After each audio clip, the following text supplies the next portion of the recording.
Okay, welcome. So we're on Daf Yud Zayin Amud Aleph. We're going to do the whole Daf Yud Zayin today. We're starting with a new Mishnah, so it's a little bit down on the page. So you see where it says Masnisin, the Mishnah, and we're going to be talking about more. With the last Mishnah that we learned we mentioned different transgressions that you get malchus for, that you get lashes for, right? So lashes was a type of punishment for aleisasa, and now this Mishnah is going to come and tell us other transgressions that you will get lashes for. Okay, so ha'echel bikurim actually kara aleim. So bikurim, you know what bikurim is? Bikurim is the first fruit, right? So what happens? A farmer in the land of Israel, he sees that the fruit is starting to grow. So he sees the first buds that come out, the first bud, not even buds, the first bud. What does he do? Takes a string and he wraps it around the stem. So that way he knows which one was first. And then he has to take that to Yerushalayim. What does he have to do when he takes it to Yerushalayim? So first he has to put it, he puts it in a basket, you have to put it, it's a whole process of putting it. And then the pasuk says that he has to make a proclamation, right? He has to make a proclamation. It's famous. It's called Arami Oived Avi, and you might even recognize it. Why would you recognize it? Because we use it for the Haggadah. We use it for the Haggadah. Basically, the proclamation is the history of the Jewish people, right? Originally, we were not, we were a small family, and not only that, Lavan tried to kill, etc., etc. But look where we came. We're finally in the land of Israel, and we have first fruit. So here, hine hevesi, and then he says, I brought my first fruit. So it's like talking about being thankful and recognizing things that come from Hashem. So this is the process, but you have to make that proclamation. That's the pasuk, right? So now and then the kohen could go ahead and eat your bikurim, right? So what happens if you just brought it, but you didn't make the proclamation? So you could get malchus for it. So ha'oichel bikurim, right? If someone eats bikurim, and if the kohen eats bikurim, and actually kara aleim before the owner makes the proclamation of Harami Oived. That's one case. If he ate Kodshi Kadashim, so there's different levels of sanctity of sacrifices. Some are on the higher level, which is Kodshi Kadashim. Some are on the lower level, which is Kodshim Kalim. So that is the next one we're going to talk about in a moment. So Kodshim Kadashim, the higher level of sanctity, Chutz L'Klayim, if he ate it outside of the parameter of the Chatzar of the Mishkan, right? Or Kodshim Kalim, or the lower level sanctity, or Ma'aser Sheni, second tithes, Chutz L'Chayma, outside of Yerushalayim, which you're supposed to eat in Yerushalayim. Doesn't have to be in the Chatzar of the Mishkan, but it has to be in the walls of Yerushalayim. And so if someone ate it outside of Yerushalayim, then also. Now there's a pasuk, we just learned it, it's in this week's parsha, also that Ashayver Etzem Bepesach Hatar. You're not allowed to, it says in the pasuk that you're not allowed to break a bone in the Paschal lamb, in the Karban Pesach. You're not allowed to Etzem Leisish B'Rubai. You're not allowed to break a bone. So what happens if you did break a bone, right? So you break a bone, but the Karban Pesach was a pure Karban Pesach, meaning it was eligible to eat, etc. It was a proper Karban Pesach. So these cases, you can get lashes, 40 minus 1, you get 39 lashes. What happens if you left over? You're supposed to eat the Karban Pesach, you're supposed to eat it that night, before midnight. What happens if you left it over to the next morning, right? We know that there's a problem with that. It says you're not allowed to leave it till the next morning. Or if he breaks a bone, but the Karban Pesach was impure already. In those cases, you do not get lashes. Why? Why don't you get lashes? Because you can still finish it. You have a chance to. No, so you're not allowed to. You're not allowed to leave it over till the next morning, right? You're not allowed to, so you can't eat it the next morning. But remember what we learned in the previous Gemaras, that there is the next step. The pasuk says, don't leave it to the morning. But if you did leave it to the next morning, you should burn it. Right? So it's a lav shenitek lasei. There's a correction that you could do by burning it, right? So if you burnt it, so then it fixes the transgression of leaving it over to the next morning. And lav shenitek lasei, as we mentioned already for the last couple of classes, lav shenitek lasei means that you do not get lashes for that transgression. Okay. Now the Gemara is going to talk about the famous case of the mother bird. So now if there's the mother bird there, and we know the halacha, we know the law that you're supposed to send away the mother bird in order to take the fledglings. But what if you're going to take the mother, right? And you're not going to, meaning you're not going to send it away. So Rabbi Yehuda says he gets lashes, and then it's too late. You can't send her away, right? No, so send her away now, and then you won't get lashes. And then the sages, Chachamim, they continue and they say, Zaklal, this is the general rule. Kol mitzvahs leisa says sheyesh bo kumvasei, any transgression that afterwards has a fixing. Right? It's kumvasei, says that you could do something positive in order to fix it. And chayav and allow, you do not get lashes for that kind of transgression. So we talked about this already at length. This is the continuation of it. Let's go into the Gemara. Rabbi Baruch says in the name of Rabbi Yochanan, Zu divrei Rabbi Kiva stim sa. This statement of our Mishnah, the original statement of our Mishnah, meaning who gets lashes and who, in which case do you get lashes? It's based on the opinion of Rabbi Kiva. And Rabbi Kiva, Stam Mishnah, there's a bunch of Stam Mishnah. It doesn't say Stima, because sometimes Mishnah doesn't mention a name. You see at the end of the Mishnah, it says Rabbi Yehuda and Chachamim. But in the beginning, who says the beginning? If the end is Rabbi Yehuda and the sages, whose opinion is in the beginning? So Rabbi Yochanan comes here and tells you that it's her opinion of Rabbi Kiva. And there's certain Stam Mishnahs, Stam meaning that there's no name mentioned over there, that are referred to that they're the opinion of Rabbi Kiva. So this is the opinion of Rabbi Kiva.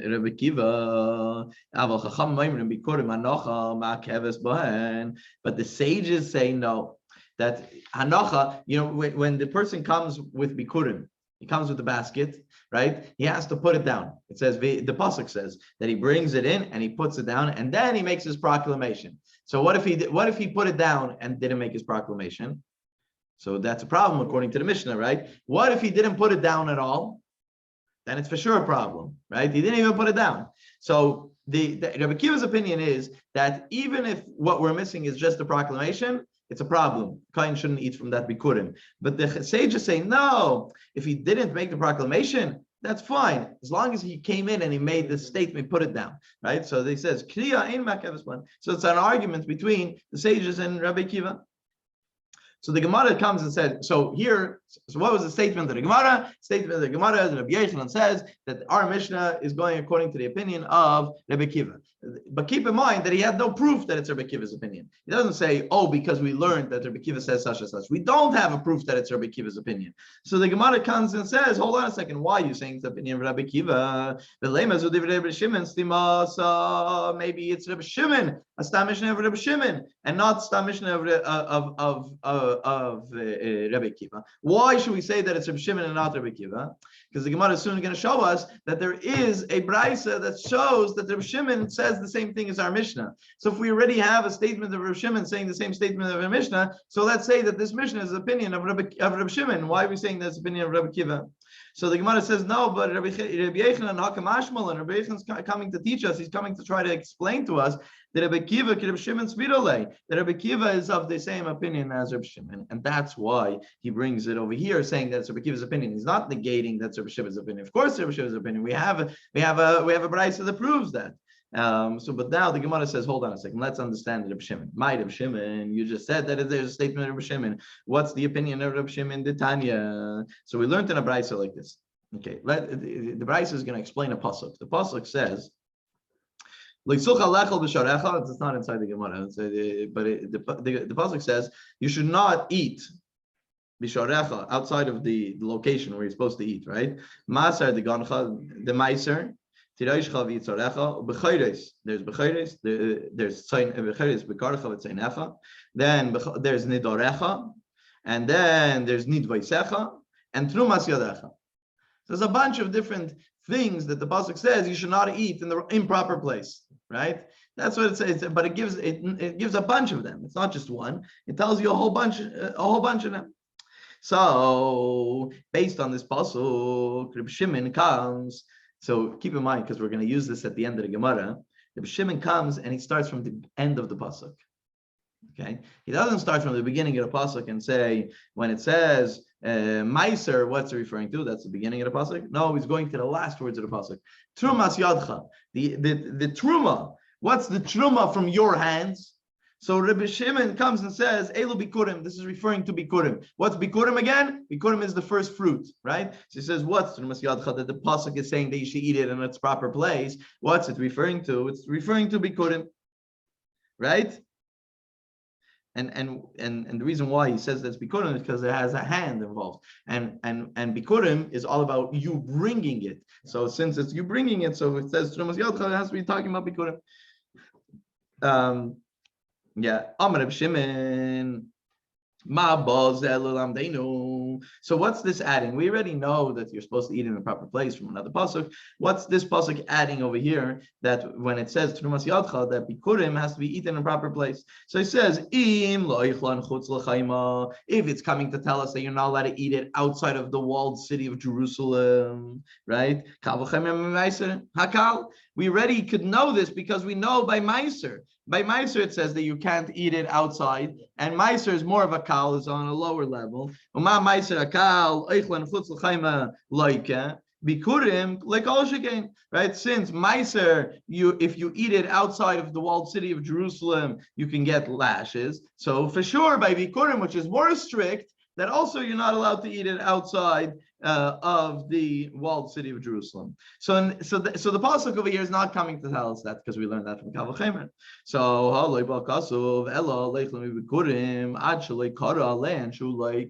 what is the pasuk coming to tell us? That you need. It says it's coming to teach us that if you eat from the bikurim before you make that proclamation, that you could get lashes. Right, and that's Reb Shimon's opinion. So now Reb Shimon's opinion and our Gemara and our Mishnah are identical. Our Mishnah said that a kohen shouldn't eat from the bikurim until the proclamation is made, and if he does, he could get lashes. Right, and here we have from Reb Shimon that he brings a proof from a pasuk like that. Right, so now we have it clear that Reb Shimon and our Mishnah is saying the same opinion. Right, so now we understand better the Gemara's question: why bring it from Rabbi Kiva if you could bring it from Rabbi Shimon, which we have a proof for Rabbi Shimon?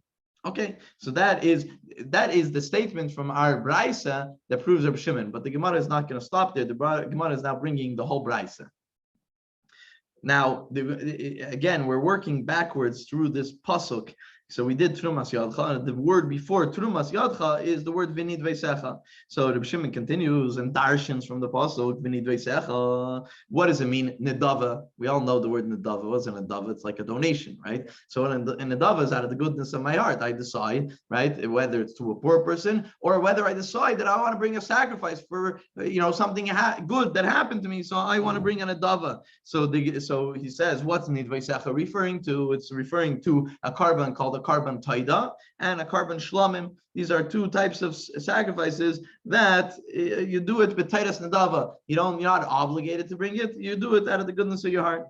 So now nidveisecha means these kinds of sacrifices. So but we know what's the pasuk coming to tell us? If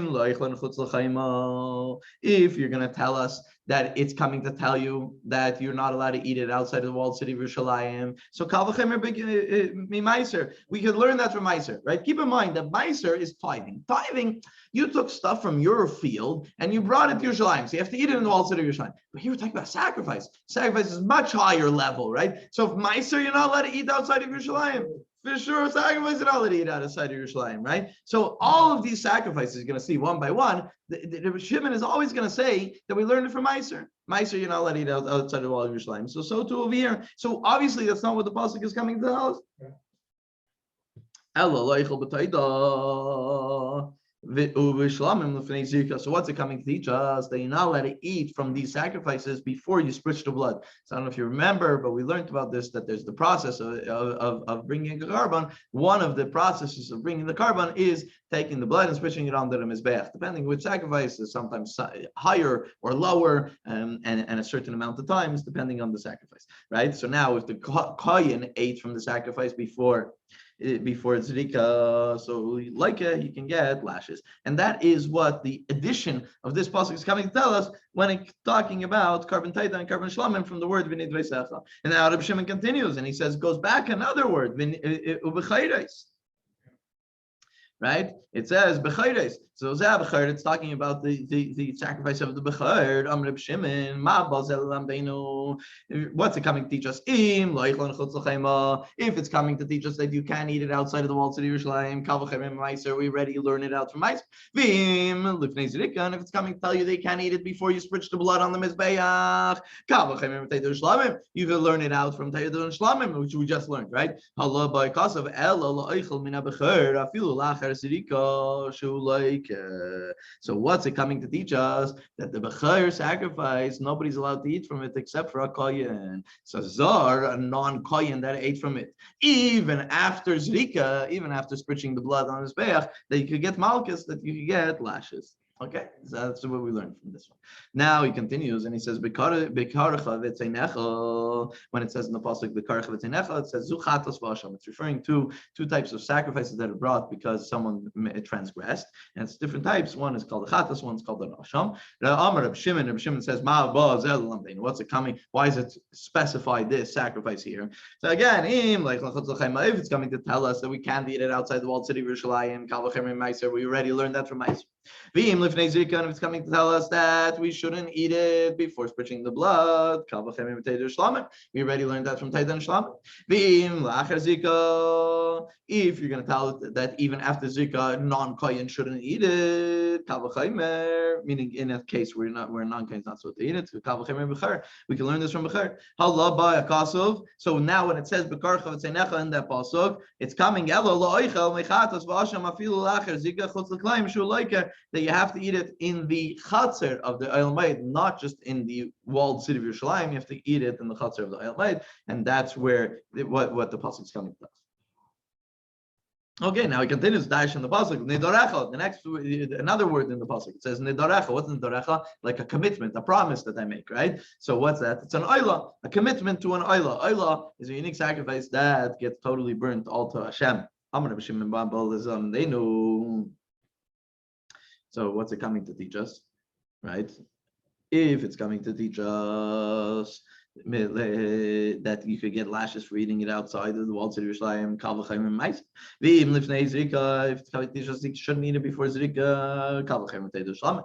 V'im la'achar zrika, that a person shouldn't eat it, kal v'chemer b'chayr. And im l'chutz l'klayim, about eating it outside of the wall of the holy, kal v'chemer b'chatas v'asham halal ba kasuv elo la'oichel min ha'oila la'achar zrika afilu b'fnim shu like. So this, what's a oila? Like we mentioned before, what's it coming to teach us? That an oila is totally sanctified and has to go all to Hashem. So if someone eats from a sacrifice that's meant to be all on the mizbeach, he can get lashes for it, even if he eats it by the mizbeach, right? It's all supposed to be totally for Hashem. So that is Reb Shimon's drasha from that pasuk. The beginning of it is why we brought it down, because it fits very well with what our Mishnah said. So now Amar Rava. So keep in mind that Reb Shimon is a Tana, right? It's a Braisa we brought. So he's from a previous generation. Rava is an Amaira, he's a Talmudist. So he's from a later generation, and he is learning that. So Amar Rava says like this: Dilida ime, when a woman is pregnant, so we should bless her, we should give her a bracha that Reb Shimon tailit, that your child should be like Reb Shimon, and if not, don't give it up. It's like he's trying to bring out how amazing Reb Shimon is. After learning this brisa, he says, "Wow, this guy was such an amazing Talmudic scholar. He was able to learn such beautiful things, such amazing things out of a pasuk. He's such a genius Talmudic scholar. So this is the bracha you should give. That you should have a child." So it's actually a big discussion in the commentaries if he meant it literally or he meant it figuratively. Like, is it just as a bracha? Does he say, and if not, don't have a child? Of course, he's not saying that, right? He's not saying, but there's different opinions on how to learn that. I guess how one of the opinions that like kind of tries to make it good with everybody says, if it's your first child, you should have a child no matter what. if you weren't yoitze the mitzvah priya revia, right? It says be fruitful, multiply, it's a mitzvah, right? So you have to have any child. That's the famous story of Chizkiah that the prophet tells Chizkiah, even though knowing that the child is going to be a Rasha, you're still supposed to have the child, right? But if it's later, so then maybe not. Anyways, different comments. But ultimately, it's like a form of a blessing, saying that he's trying to bring out the genius of Reb Shimon and saying that everybody should aspire that their child should be on the level of Reb Shimon, right? And that's what he says. But it's interesting because what does he say? He continues, Rabbis continues, and he says,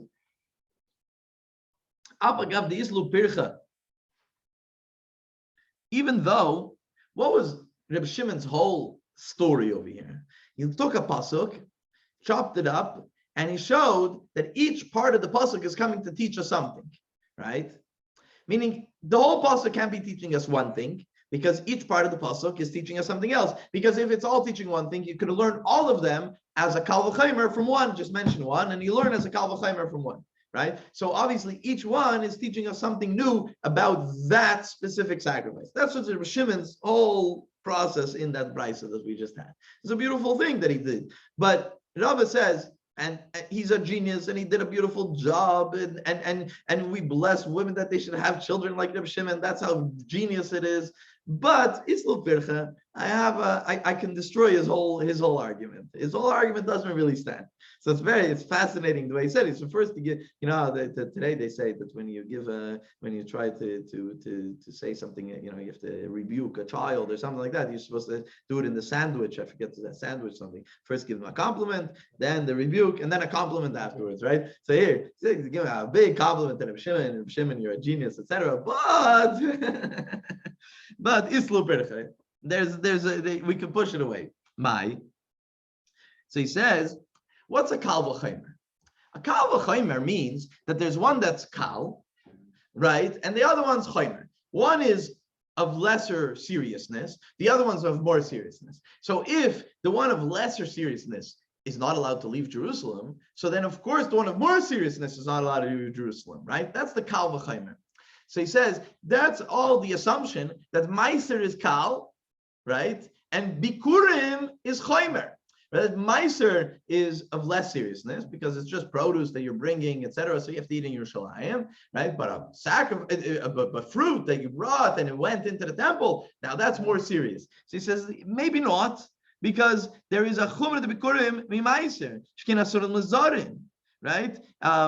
When it comes to Bikurim, you could say that it's more that it's chomer. Why? Because bikurim has to be eaten by a kohen, right? So therefore, yes, you could say meiser is less and bikurim is more. So then we could do the kal v'chomer. But there's also the other side, meiser chomer. Adrabah, meiser chomer. You could say the meiser is the chomer and bikurim is the kal. Shkin asur la'oinin, because meiser, an oinen, meaning an oinen is basically someone that lost a family member, but before burial. So he's considered an oinen. He's not allowed to eat meiser. But I guess, based on the Gemara over here, bikurim, he says over here, he brings in a note over here that Reb Shimon says in Yavamis, in another Gemara, that bikurim, an oinen, is allowed to eat.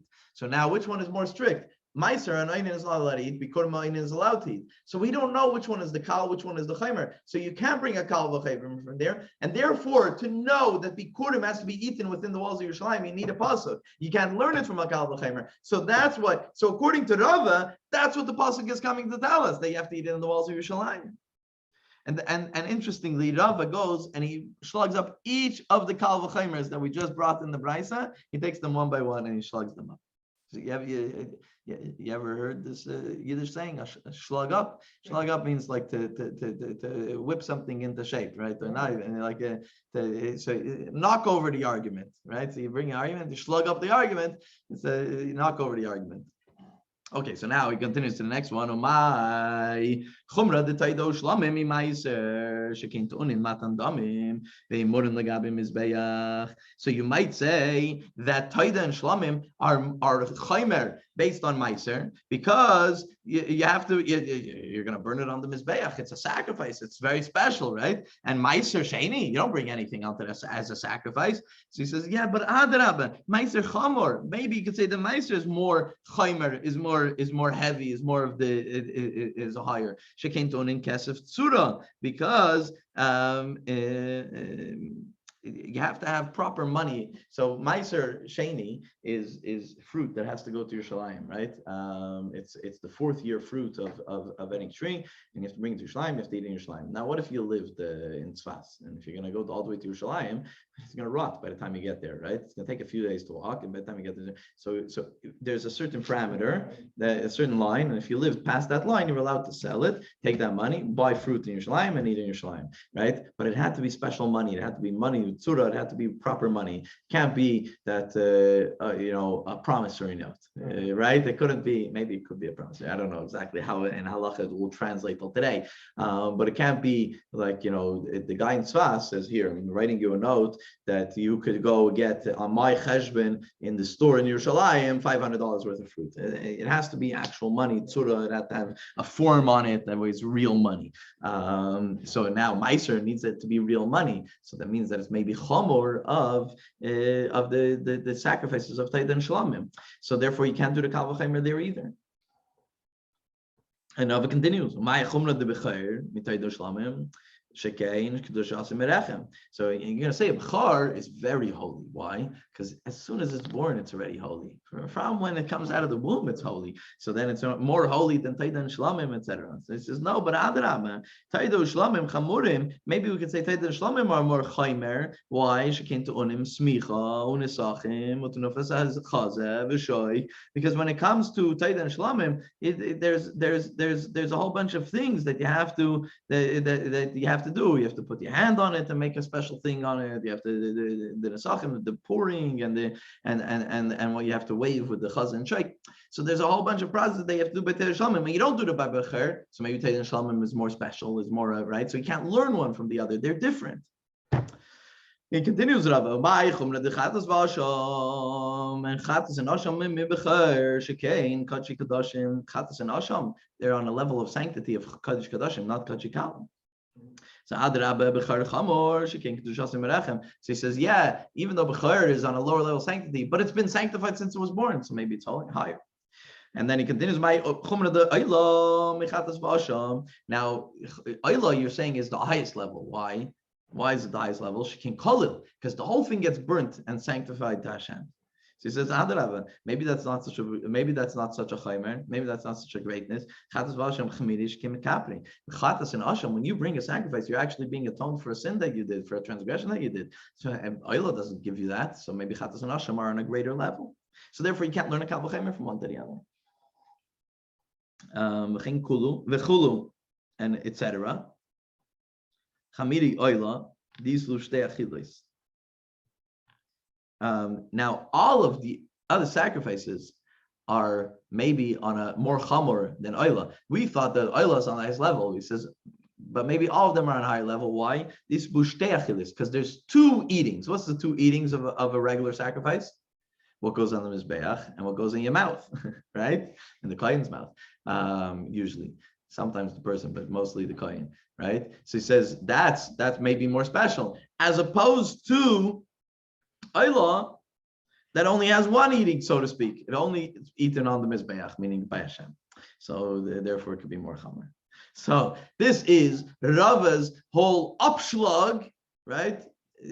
Decimation, for lack of a better word, of Reb Shimon's whole brisa, right? So the Gemara says, "Ella, by the day he made Reb Shimon. So why are you blessing everybody to be like Reb Shimon? You just destroyed Reb Shimon, right? What are you saying that everybody should grow up like Reb Shimon?" So the Gemara answers, "Dilmai this day misaris le likra vidarish le." He says what Reb Shimon did to that pasuk was genius. What Reb Shimon did to that pasuk was genius. So he had an opinion, and he cut up that pasuk, for lack of a better way to put it. He cut up that pasuk in a very specific way. Remember when I told you, and that's why I mentioned it this way, that he started from the end. Because if he would have started from the beginning, he wouldn't be able to do his whole spiel on these kal v'chomer, right? So that's what Rava was so impressed about, that he had an opinion. Okay, the opinion, he needs to base it on a pasuk. So he found the pasuk, but he did it in a beautiful way, did it in a genius way. So even though Rava doesn't agree with him, doesn't matter. He says it was genius what he did over there.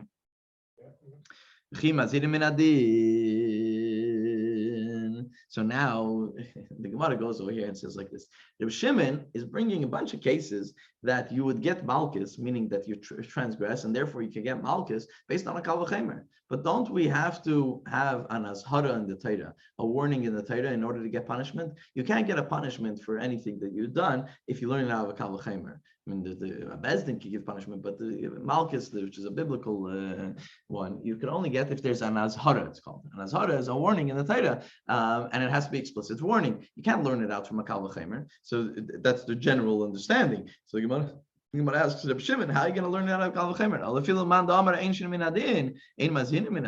So even if you're going to learn the punishment, but the azhara, the warning, has to be based on pasuk in the Torah. So the Gemara says, no, Reb Shimon is not saying that they're going to get lashes. Reb Shimon is saying, Isura ba'alma, that what you did is a transgression.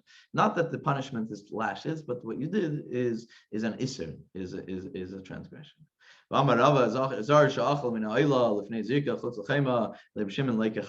So, but Rava, we have a place where Rava says that someone who ate from an oila, according to Reb Shimon, so he did a bunch of transgressions, right? First of all, you're not allowed to eat from an oila at all. Second of all, he ate from it before zrika, before spritching the blood. Third, he ate it outside of the walls of Yerushalayim. And fourth, he doesn't mention anything else, right? Zar, he's not a kohen, right? So Reb Shimon says that he gets 5 lashes, right? That's what Rava says that Reb Shimon says. So the Gemara says, no, Rava said that he gets 5 lashes. He didn't say 5 lashes. He said 5 transgressions. Transgressions that don't get lashes in this case. But then we learn in our Mishnah that these people get lashes. So he says, the Gemara finally says, that the pasuk that Reb Shimon is using is an extra pasuk. Michtik siv, because it already says vavesim shama, right? That says that you have to bring these sacrifices shama in the right place, and it says vachaltem shama l'fnei Hashem lekechem, that you have to eat them in the proper place, right? It already says that. So lichtei v'rachmana lo yisucha lo eichlam. So the pasuk should have said that they're not allowed to eat them. Why does it have to go and explain it again? So the fact that there's an extra pasuk, the extra pasuk is coming to give you the azhara, the warning for a lav for each one, for a transgression for each one, and therefore in that case, since there is the azhara, there is the warning. Therefore, we could say that they could get lashes in such a case. Let's see over here if we should continue. No, we're gonna pause over here. Good. Excellent. Very, very nice.